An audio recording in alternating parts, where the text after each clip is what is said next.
하나님께서 우리에게 주시는 말씀 누가복음 4장 22절부터 30절까지 말씀을 봉독합니다. 그들이 다 그를 증언하고 그 입으로 나오는 바 은혜로운 말을 놀랍게 여겨 이르되 이 사람이 요셉의 아들이 아니냐. 예수께서 그들에게 이르시되 너희가 반드시 의사야 너 자신을 고치라 하는 속담을 인용하여 내게 말하기를 우리가 들은 바 가버나움에서 행한 일을 내 고향 여기서도 행하라 하리라. 또 이르시되 내가 진실로 너희에게 이르노니 선지자가 고향에서는 환영을 받는 자가 없느니라.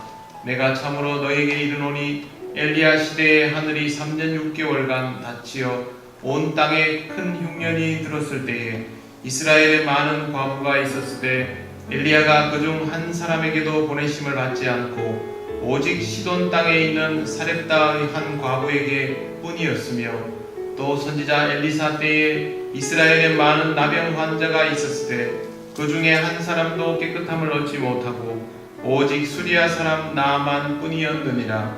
회당에 있는 자들이 이것을 듣고 다 크게 화가 나서 일어나 동네 밖으로 쫓아내어 그 동네가 건설된 산 낭떠러지까지 끌고 가서 밀쳐 떨어뜨리고자 하되 예수께서 그들 가운데로 지나서 가시니라.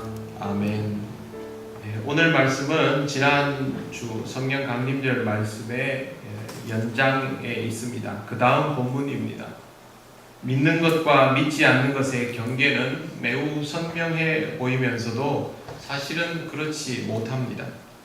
스스로 자기 신앙에 대하여 확신하는 것은 자유입니다. 하지만 그것만 가지고 잘 믿는다 혹은 잘 믿지 않는다 라고 단정하기 어렵습니다. 우리 자신만 보아도 그렇습니다. 어떨 때는 바울 같은 신앙을 보이다가도 또 어떤 때는 가룟유다 같은 모습을 보이기도 합니다. 이런 우리를 보고 누군가가 단편적으로 신앙이 있다 혹은 신앙이 없다 라고 단정하려고 든다면 그것은 우리에게 굉장히 민감한 문제가 되어버릴 것입니다. 우리의 신앙은 생각보다 단편적으로 설명할 수 없습니다. 어떻게 하면 신앙이 명확해질까요? 잘하면 되지 않을까요? 잘하면 될 겁니다. 그러나 잘하는 것으로만 해결되는 문제가 아닙니다. 잘하기는 한데 잘못할 때 그 잘한 것들을 모두 까먹어 버리기 때문에 잘못하는 상태를 최소화하는 것이 훨씬 더 중요해져 있습니다. 결국 신앙은 무언가를 잘 하려는 것이 아니라 은혜의 상태를 얼마나 잘 유지하는가에 관건이 있습니다. 은혜만 계속 받고 있다면 잘하는 것은 자연스럽게 따라오기 때문입니다. 신앙은 의지와 노력으로 유지되는 것이 아니라 은혜로 유지되는 것입니다. 그렇기 때문에 자기 신앙에 대하여 은혜를 살피지 않고 함부로 확신을 가지는 삶은 오히려 위험할 수 있습니다. 자신들의 신앙에 대해서 누구보다 강한 확신을 가졌던 사람들이 있는데 그들이 바로 유대인입니다. 이렇게 자기 신앙에 대해 강한 확신을 가지고 있었다 하지만 그들의 태도가 꼭 신앙적이지는 않았습니다. 오늘 본문 첫머리를 보시면 그들이 다 그를 증언하고 이렇게 시작합니다. 회당에 들어가신 예수께서 선지자 이사야의 본문 중에서 선택하여 말씀하신 내용으로 인하여 사람들은 동요가 있었습니다. 22절에 나오는 그들이 다 그를 증언하고를 번역을 하면 그들이 모두 그에게 대하여 증언하고 있었다가 됩니다. 근데 여기에서 등장하는 증언이라는 말은 헬라어로 마르투레오인데 긍정의 의미가 있고 부정의 의미가 있습니다. 증언할 때 긍정적인 요소가 되기도 하고 부정적 요소가 되기도 하지 않습니까? 사실 확인이라는 것은 그런 특징이 있습니다. 긍정으로는 칭찬이 되고요, 감동이 됩니다. 부정으로는 정죄와 단죄가 됩니다. 이 본문은 사람들이 예수께서 하나님 나라가 임하면 자유와 해방을 누리게 될 것이다 라고 말씀을 하시고 이제 너에게 이 말이 응하였느니라 라고 하니까 감동을 했다라는 뜻입니다. 힘들고 어려운 로마 시대 속에 살아가면서도 그 중에서도 사회적 약자였던 사람들이 예수께서 읽어주시는 하나님의 말씀을 듣고 감동을 받았던 것입니다. 왜 감동을 받을까요? 그들이 지금 억압의 시대를 살고 있기 때문에 그들에게 딱 맞는 말씀을 주셨던 것이 감동의 요소였습니다. 그런데 이렇게 감동을 하는 중에도 의심을 품는 자들이 있었습니다. 성경은 그들의 반응을 이렇게 기록하고 있습니다. 그 입으로 나오는 바 은혜로운 말을 놀랍게 여겨 이르되 이 사람이 요셉의 아들이 아니냐. 분명히 사람들은 예수님의 말씀을 놀랍게 여겼고 은혜로운 말이라고 받아들였습니다. 그러면서도 이 사람이 요셉의 아들이 아니냐라고 말합니다. 말씀의 내용에 감동이 오는 것 같은데 그 말씀을 전하는 이를 보니 감동이 더 이상 오지 않는다. 그러나 오히려 의구심이 생긴다라는 뜻입니다. 모두가 그렇게 반응한 것은 아닐 것입니다. 대부분의 사람들은 말씀에 귀를 기울이고 있었습니다만 그 중에 일부가 예수께서 전하시는 말씀의 내용이 아니라 그 말씀을 전하는 예수님의 육체적인 혈통에 주목하였던 것입니다.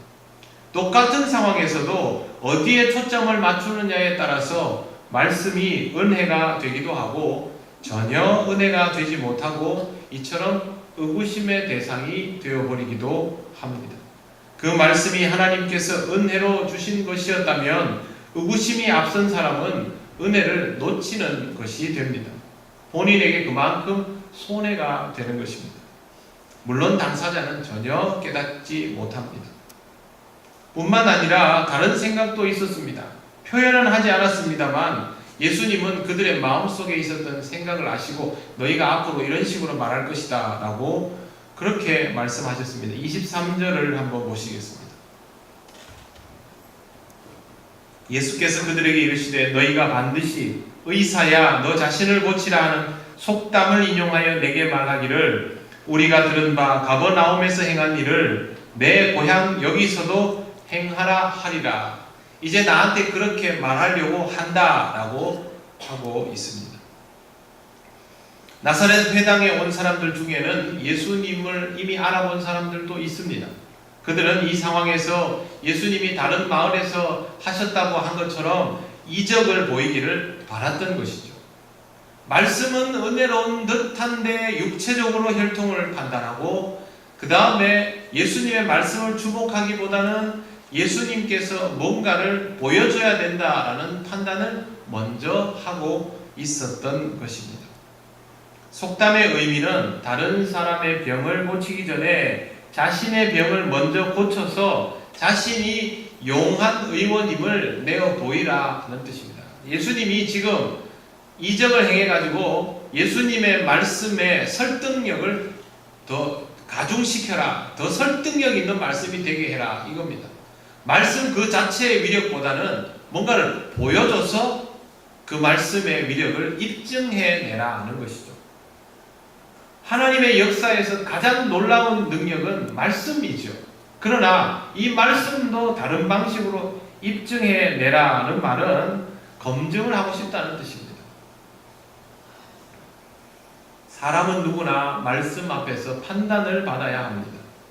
말씀은 하나님이 우리를 판단하시는 방법입니다. 그런데 말씀 앞에서 사람이 판단을 하기 시작하면 말씀이 들어가는 데에 문제가 생깁니다. 어떤 대상에 대하여 판단하는 것은 인간에게 본성적인 것이지만 이렇게 본성만을 따르다 보면 말씀이 중심이 되지 않고 자신이 중심이 되며 하나님의 기대감을 느끼기보다는 자기 안에 스스로의 기대가 자라나는 것을 경험하게 됩니다. 자신의 기대가 자라날수록 말씀을 전하는 대상을 판단하려 듭니다. 유대인들처럼. 그리고 이러는 동안은 말씀이 그 심령 안에 들어갈 수가 없습니다. 음식이 있습니다. 그 음식을 먹어야 할지 말아야 할지를 생각하고 있는 중에 그 음식이 들어갈 수가 없지 않습니까? 마찬가지로 말씀을 들어야 할지 말아야 할지를 판단하는 중에는 말씀이 들어갈 수가 없는 것입니다. 예수님은 지금 유대인들을 보면서 이런 느낌을 받으셨습니다. 그래서 이렇게 말씀하십니다. 24절 또 이르시되 내가 진실로 너희에게 이르노니 선지자가 고향에서는 환영을 받는 자가 없느니라. 선지자가 고향에서 환영을 받지 못한다, 이 말씀은 예수께서 지금 예수님이 자라나셨던 나사렛이라는 이 고향 사람들에게 환영을 받지 못하고 있는 상태이기 때문에 하신 말씀입니다. 예수님조차 고향에서 환영받지 못하셨다라는 말은 인간의 육체를 가진 이는 누구도 선입견을 가진 사람 앞에서 환영받을 수 없다는 말이기도 합니다. 목사님들이 고향에서 목회하는 것을 굉장히 꺼려합니다. 그런데 간혹 고향에서 목회하시는 분들도 있습니다. 근데 거의 예외 없이 오늘 성경 말씀 이 부분을 내고 합니다. 선지자는 고향에서 환영을 받지 못한다.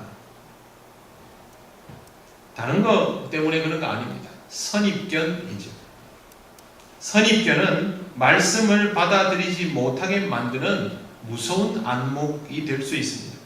저 사람은 목수의 아들이 아닌가? 저 사람은 나사렛 시골촌 사람이 아닌가? 저 사람은 나보다 공부를 적게 한 사람이 아닌가? 저 사람은 나보다 경험이 부족한 사람이 아닌가? 저 사람은 나보다 어린 사람이 아닌가? 저런 사람이 어떻게 나에게 가르침을 줄 수 있단 말인가? 인간은 이런 방식으로 판단을 합니다. 그런데 이런 판단의 습관이 결국 하나님의 말씀이 나에게 전해지는 경로 자체를 판단하면서 하나님의 말씀까지도 판단하고 하나님까지도 판단하게 되는 엄청난 무리수를 두게 만드는 것입니다. 이러면 말씀이 그 사람 안에 들어갈래야 들어갈 수가 없습니다. 말씀이 들어가지 않으면 영적으로 건강할 수 없습니다. 당연히 은혜도 없습니다. 은혜가 없는 삶은 신앙생활이라고 할 수 없습니다. 그거는 교회를 왔다 갔다 하면 교회 생활에 불과한 것이죠. 우리는 이러한 판단의 습관 때문에 하나님의 은혜를 놓쳐버리는 어리석음에 빠지지 않도록 주의해야 합니다. 하나님과 인간의 관계는 아주 간단합니다. 하나님은 말씀하시고 판단하십니다. 인간은 그 말씀을 판단하는 것이 아니라 순종하면 됩니다. 그 말씀을 통하여 하나님의 마음을 알아차리고 그것을 납득하게 될 때 비로소 그때 은혜가 시작되는 것입니다. 그렇게 하지 못하고 판단하고 있다면 은혜 받지 못합니다. 은혜 받지 못한 사람의 상태에는 다른 거 없습니다. 온화하지 못합니다. 좋은 것을 받지 못한 사람이 만족감을 누릴 수가 없고, 만족감이 없는 사람이 기쁠 수가 없고, 기쁘지 못한 사람이 온화할 리가 없기 때문입니다. 예수님은 판단을 하느라 받아들이지 못하는 사람들에 대하여 두 가지 예를 들어주셨는데 선지자 엘리야와 엘리사에 관한 것이었습니다. 흉년이 들고 가뭄이 들어서 모든 사람들이 힘겨워할 때, 그렇다면 일반 사람들이 다 힘겨워할 정도면 가난한 사람들은 더 말할 것도 없고 과부들은 더 말할 것도 없죠.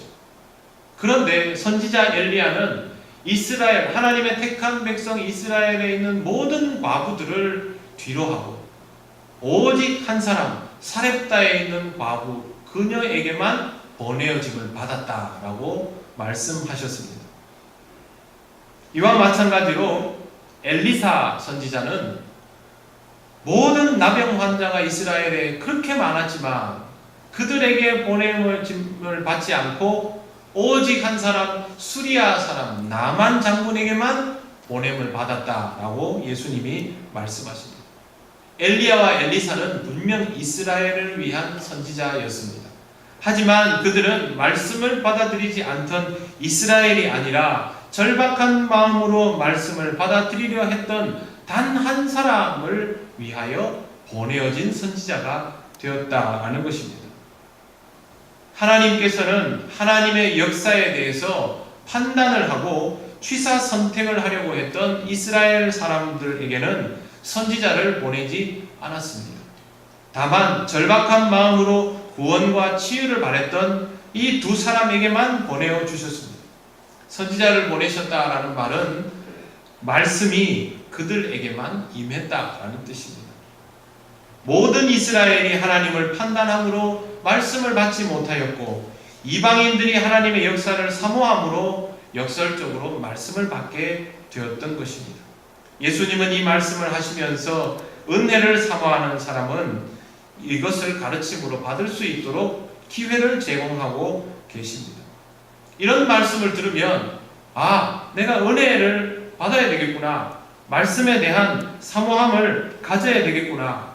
하나님의 말씀을 들을 때 그 말씀이 전해지는 경로를 인간적으로 판단하면 안 되겠구나. 이렇게 반응을 보인다면 그 사람은 말씀을 받을 수 있는 은혜를 누리게 될 것입니다. 하지만 지금 유대인들은 말씀이 들어가지 않은 상태이기 때문에 은혜가 없었고 주님을 온화하게 대하지를 못합니다. 예수님께서 이런 예를 들어주시면 반성을 해야 하는데 그렇게 하지 않고 이렇게 반응을 합니다. 28절 보십시오. 회당에 있는 자들이 이것을 듣고 다 크게 화가 나서 도리어 분노하고 있습니다. 인간적으로 판단하느라 은혜를 받지 못한 상태에 있다 보니 하나님의 아들이 와서 말씀을 전하는데도 오히려 이것을 듣고 기분이 나빠져 버린 것입니다. 은혜 받지 못한 자의 전형적인 행동은 결국 분노와 공격 성향으로 드러나게 되어 있습니다. 스스로를 돌아보면 됩니다. 내가 은혜 받고 사나 아니냐를 보면요, 사람이 기분이 좋은가 나쁜가, 신경이 날카로운가 날카롭지 않은가, 감사를 느끼는가 느끼지 않는가, 화를 잘 내는가 내지 않는가, 참을성이 있는가 없는가, 이런 거 살펴보면 나는 지금 은혜 받고 있는 상태구나, 아니면 나는 지금 은혜가 없는 상태구나 라는 것을 금방 알 수가 있습니다. 은혜는 많이 받았는데 신경질 내는 사람, 은혜는 많이 받았는데 다른 사람에게 공격적인 성향을 띠는 사람 있을 수 없습니다. 그는 앞뒤가 안 맞는 겁니다. 지금 유대인들은 은혜 받지 못했기 때문에 이렇게 반응하고 있습니다. 예수께서 깨닫게 해주시는데도 여전히 인간적인 판단이 앞서 있다면 이렇게 행동할 수밖에 없고 자기들 마음에 들지 않으면 공격 대상으로 삼아버리는 것입니다. 하나님의 아들조차도 그렇게 한다면 그들이 공급받을 수 있는 방법은 전혀 존재하지 않습니다. 사람의 몸에는 산소를 필요로 합니다. 그런데 그 산소 중에 무려 20%가 뇌가 요구하는 겁니다. 뇌에 산소가 공급되지 않으면 짧은 시간 동안에도 뇌는 심각한 타격을 입습니다. 더 오래되면 결국 사람이 죽습니다. 마찬가지로 우리도 하나님의 영이 공급되지 않으면, 하나님의 은혜가 공급되지 않으면 그와 같은 타격을 입습니다. 육체는 멀쩡하죠. 그러나 그 사람의 심령은 이미 심각한 타격을 입은 상태입니다. 신령한 사고를 하지 못합니다. 신령한 행동도 하지 못하고 신령한 말도 하지 못합니다. 그리고 더 중요한 것은 그런 자기 자신을 판단하는 능력조차도 없습니다. 살아도 산 목숨이라 할 수 없는 것입니다. 하나님의 공급이 차단되면 누구나 이와 같은 지경에 처하게 됩니다. 은혜 없는 사람이 결코 선량할 수 없는 이유입니다. 29절을 보십시오. 일어나 동네 밖으로 쫓아내어 그 동네가 건설된 산 낭떠러지까지 끌고 가서 밀쳐 떨어뜨리고자 하되. 지금 로마 시대에는, 로마 통치 시대입니다. 유대인들이 스스로 사형을 언도하고 집행할 권한이 없습니다. 그래서 예수님을 죽이려 할 때에도 굳이 빌라도 앞에 데리고 가서 그런 재판을 받게 하고 사형을 시키려고 했습니다. 그런데 이 유대 사회에서는 암묵적으로 자신들이 동의를 하면 집단이 이렇게 살해 행위를 하는 일들이 관습적으로 행해져 왔습니다. 누구에게 대해서 그렇게 했냐면 배교자, 배반자에게 대해서 그렇게 했습니다. 반역자들에게. 무리가 동의하면 그게 그 사람들에게 정의가 돼버리는 거죠.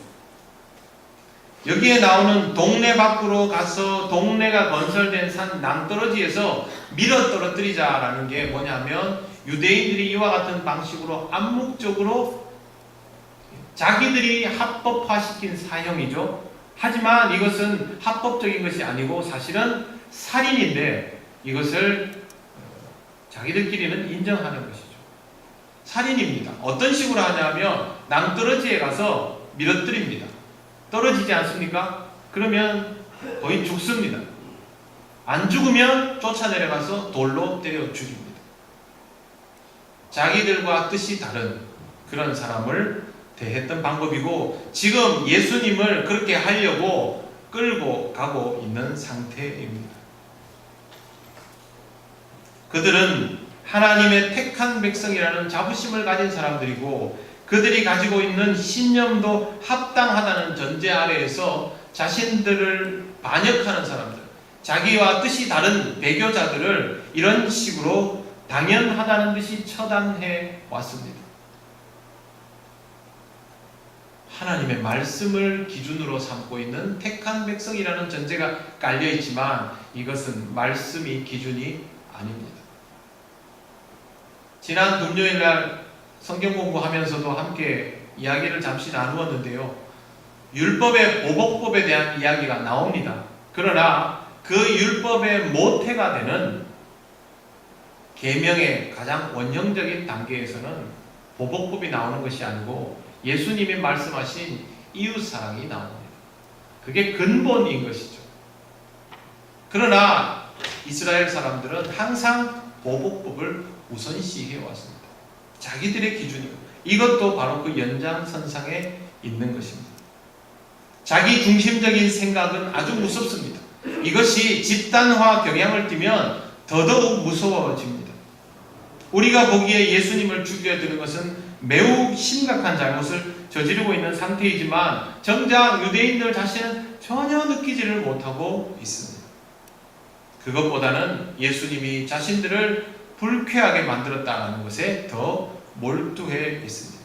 말씀을 듣지 않고 사람을 보니 판단이 시작되었고 그 판단이 자라서 범죄가 되었던 것입니다.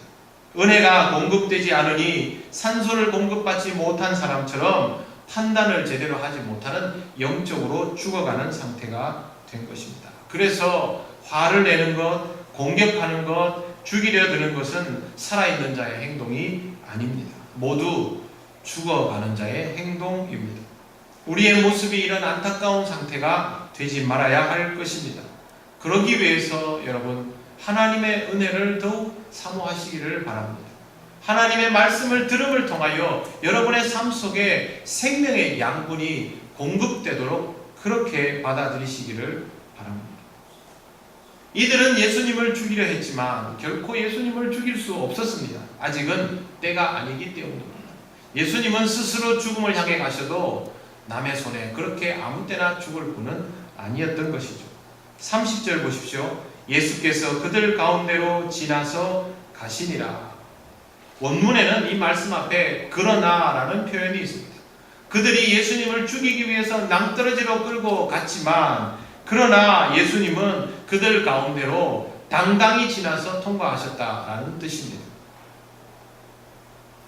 무리가 가운데를 지나가는 예수님을 제지하지 못했던 것입니다.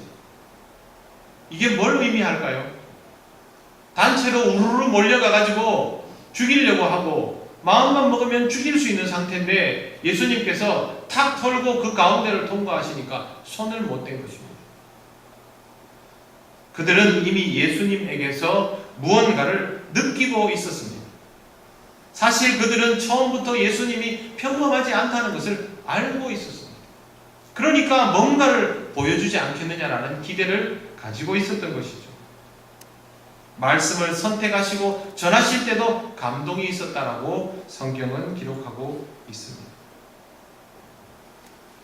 다 알고 있으면서도 그들 자신을 지키기 위해서 판단했던 것이 이런 심각한 결과를 만들었음을 우리가 볼 수 있습니다.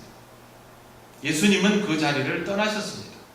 그들의 눈에는 피하여 떠난 것이고 쫓겨난 것이 될 것입니다. 하지만 사실은 쫓겨난 것은 예수님이 아니라 바로 그들입니다. 이 사건으로 인하여 그들은 하나님의 회중에서 쫓겨난 것이 되어버린 것입니다. 우리는 가장 먼저 하나님의 은혜를 누리고 살아가고 있는지를 살펴야 합니다. 거듭 말씀드리지만 하나님의 은혜를 느끼지 못한다면 전혀 행복할 수 없습니다. 인생이 우리 마음대로 다 해결되는 일은 없습니다. 마음에 안 드는 일들 투성이입니다. 그러나 하나님의 은혜는 이 마음에 안 드는 일 투성이인 세상 속에서도 만족감을 누리게 해 줍니다. 우리의 현실과 상관없는 만족감이 바로 말씀을 통하여 주어지는 것입니다. 그러므로 항상 하나님의 말씀을 받아들이기 좋은 신앙적인 컨디션을 잘 유지하시기를 바랍니다. 말씀이 다가오면 받아들일 수 있는 준비를 늘 하고 있어야 합니다. 밥 때는 밥 먹을 준비를 하고 기다리고 있어야죠. 생명의 말씀을 먹어야 생명이 유지가 됩니다. 말씀이 전해지는 통로를 판단하는 습관이 커지지 않도록 주의하시기를 바랍니다. 말씀을 듣다 보면 내 마음에 드는 것도 있고 들지 않는 것도 있을 수 있습니다. 사람의 스타일마다 분명히 차이가 납니다. 하지만 내 마음에 드는 설교만 찾는 것은 결코 좋은 습관이 될 수가 없습니다. 편식하는 아이가 건강하지 못한 것과 같습니다. 어떤 설교를 통하여서도 하나님은 우리에게 메시지를 주십니다. 때로는 긍정의 메시지를, 때로는 부정의 메시지를 주십니다. 그것을 골고루 섭취할 줄 아는 성도가 되어야 합니다. 유대인들은 그들 나름대로의 방식으로 판단하였지만 지금 우리는 우리들 나름대로의 방식으로 하나님의 메시지를 판단하고 있다는 사실을 꼭 명심하시기를 바랍니다. 사랑하는 성도 여러분, 신앙과 불신앙의 경계는 생각보다 명확하지 않습니다. 이런 상태에서 삶을 영적으로 유지하는 방법은, 생명력 있게 유지하는 방법은 오직 하나님의 말씀 안에서 은혜 받으면서 성령의 임재를 내 가운데 받아들이면서 살아가는 방법뿐입니다. 내가 잘하면 하나님께서 인정하시는 합격의 기준에 들지 않을까? 그런 거 없습니다. 아브라함도 실족했고, 이삭도 실족했고, 야곱도 실족했고, 모세도 실족했고, 바울도 실족했습니다. 인간은 실족할 수밖에 없습니다. 하나님의 은혜가 아니면 이 실족하는 부분들을 메워갈 방법이 없습니다. 여러분의 지혜가 여러분을 넘어지게 하지 마십시오. 하나님의 지혜가, 하나님의 말씀이 여러분의 삶을 일으켜 세우시는 은혜를 경험하시기를 바랍니다. 그것을 통하여 성령 하나님께서 주인 되시는 삶, 항상 마음에 은혜가 넘치는 삶, 바로 그런 평강의 삶을 누리게 되시기를 바랍니다.